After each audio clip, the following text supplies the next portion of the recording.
between Beijing and Washington have plummeted in recent months. America ఈ రోజు China విద్యార్థి వీసాలన్నిటిని కూడా రద్దు చేసింది.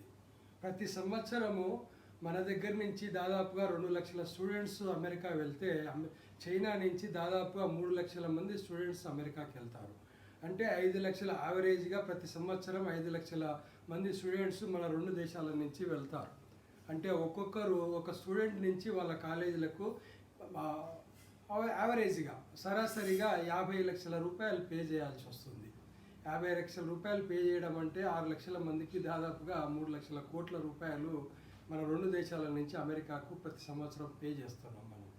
ఇప్పుడు అమెరికాలో కాలేజీలన్నీ కూడా యూనివర్సిటీలన్నీ కూడా ప్రైవేటు, మనలాగా గవర్నమెంట్ కాలేజీలు ఉండవు. అక్కడ ఫీజులు కూడా తక్కువ ఉండవు.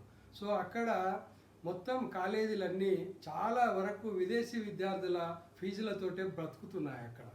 ఇప్పుడు ఈ ట్రంప్ నిర్ణయం వల్ల చాలా కాలేజీలు మూతపడే ఆస్కారం ఉంది. ఈ మధ్య మన దేశ స్టూడెంట్స్ కూడా కొంతకాలం నిలిపివేశారు. ఇప్పుడు ఏదో ఒక వెట్టింగ్ అని చెప్పి నిలిపివేశారు. సో ఇప్పుడు అమెరికాలో యూనివర్సిటీల బ్రతుకు అగమ్య గోచరంగా ఉంది. మరి ఈ నిర్ణయాల మీద చాలా యూనివర్సిటీలు కోర్టుకు వెళ్తాయేమని నేను అనుకుంటున్నాను. చూడాలి మరి ఈ వారం 15 రోజులలో ఏమి నిర్ణయాలు వస్తాయో. కానీ ఇది మాత్రం స్టూడెంట్స్కు చాలా శరాఘాతమే.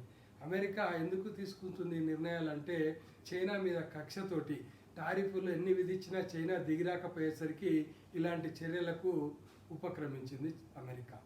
ఈ స్టార్ వార్స్లో స్టూడెంట్స్ బలైతున్నందుకు బాధగా ఉంది. నా వీడియోలు చూస్తున్నందుకు ధన్యవాదాలు.